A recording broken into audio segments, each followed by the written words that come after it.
के एक वली के पास गया, जाके कहने लगा पीर जी मेरे घर है दावत, बड़े बड़े बंदे आना है, तुसा भी आया जे, लंगर बड़ा चोखा पकना है, तुहाडी सेवा करांगे, तुहानू खोआ पियावांगे। पीर साहब फरमान लगे भी बंदे खुदा मैं दावतां ते नहीं जाता। मैं कहा तुहाडी मेहरबानी जी, बड़े बड़े लोग आ रहे हैं, तुसीं भी आ जाओ। फरमाया मैं दावतां ते नहीं जाता। सरकार तुहाडी मेहरबानी मान जाओ, माड़ा बंदा वा। ते पीर साहब ने फरमाया अच्छा मन मैं तेरी लेना, पर तेनू मेरियां 3 शर्तां पूरियां करनियां पैणियां। आखे पीर जी दसो। फरमाया कि जो शै मेरा दिल करेगा ना मैं वो खावांगा, तू मैनू डकेगा नहीं। लै पीर जी ये भी कोई गल हुई, पकना ही तुहाडे लिए, भावें मुर्गे खाओ भावें चरगे खाओ, जो दिल करे खाओ, ये भी कोई शर्त हुई। हजरत जी ठीक है। कहा दूसरी शर्त कही दूजी है, जिथे मेरा दिल करेगा उत्थे मैं बहना है। उन्हें कहा पीर जी ये भी कोई गल नहीं, तुहाडे लिए बड़ी उच्ची मसलत बिछा देंगे, उत्थे बह जाए जे, भावें जिथे दिल करे उत्थे बह जाए, तुहानू कोई नहीं डकेगा।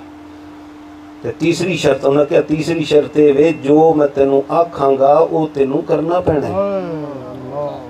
उन्हें सोचा भी वध तो वध ही आखणगे नमाज पढ़िया कर, ते मैं कह दांगा आला ठीक है पीर जी, वध तो वध ही आखणगे रोजे रखिया कर, मैं कहांगा हाला ठीक है पीर जी, है जी गल मुक जाएगी।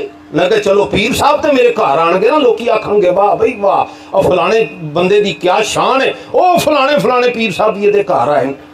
उन्हें क्या जी पीर जी 3 शर्तां मंजूर ने, आ जाया जे।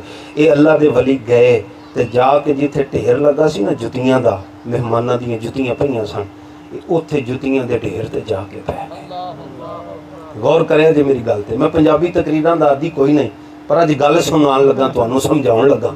मेरा मिजाज भी कोई नहीं, ना मैं कोई खतीब हाँ, बस एक पैगाम दे रहा तुहानू, शायद के उतर जाए तेरे दिल में मेरी बात। पीर साहब ढेर ते बह गए जुतियां दे। वो बंदा दौड़दा आया, ओ पीर जी की करदे पे हो, मेरी बेइज्जती हो जानी, तुसीं जुतियां दे ढेर ते बह गए, अगे आओ तुहाडे लई कुर्सियां लगियां, सोफे लगे, अगे आके बो। पीर साहब आख्या शर्त याद कर। बड़ा भैड़ा जिहा पै के ना पिछे हो गया कि मैं तो मन के आया भी जिथे दिल करेगा उत्थे बहोगे। पिछे हो के बह गया तो पीर साहब उत्थे बह गए। जो खाने का टाइम आया ना, रोटी खुली तो सारे किसी ने चरगा फड़ लिया, किसी मच्छी नूं हथ पा छड़िया, किसी ने चिकन मटन कढ़ाई, जो किसी के हथ लगा उन्हें प्लेटां भर लिया, खाण लग पे। तो पीर साहब उतों हिले भी ना, चुप करके अपने खीसे में हाथ पाया ना, सुकी रोटी का टुकड़ा कढ़ के चबन लग पे। गल ते गौर करना, चबन लग पे। दौड़े उन्हें कहा पीर जी तुहाडे लई की पकाया, तुसीं की खा रहे हो?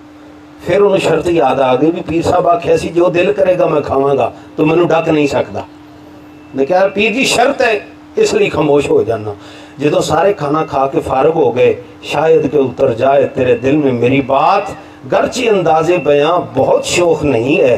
पीर साहब ने वेख्या ना, जो सारे वेले हो गए, पीर साहब आख्या उरा आ ना भी काका हूँ हूँ इंज कर, एक लिया चूल्हा, वो थले बाल अग, वो उत्ते तवा रख पुठा, तो जो तवा हो जाए ना लाल, उदों मैनू दसी। उन्हें आख्या होरे की करना चाहते हैं? अंगीठी लियांदी, अग बलदी पई सी, उत्ते तवा मुँह रखिया, जो तवा सड़ के हो गया ना लाल, ये पीर साहब उठे जुतियां दे ढेर तो ते जाके नंगे पैर पुठे तवे ते खड़े हो गए, सड़दे बलदे तवे ते खड़े हो गए।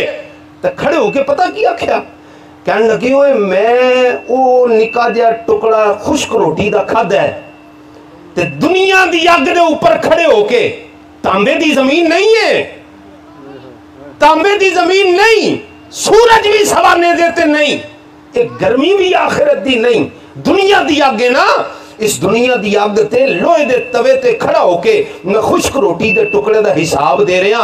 हुण जो जो तुसीं खाधा जे ना, वारी वारी आओ जरा ते इत्थे खलो के हिसाब दिओ जरा।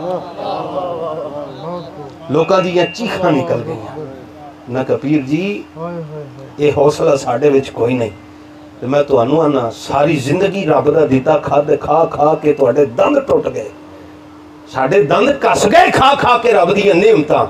लेकिन जो उस रब की बंदगी की वारी आई तो फिर आख्या साडे को मसीते जाने का भी टाइम कोई नहीं। लेकिन अल्लाह रब्बुल इज़्ज़त ने फरमाया ए खुतवात शैतान ने,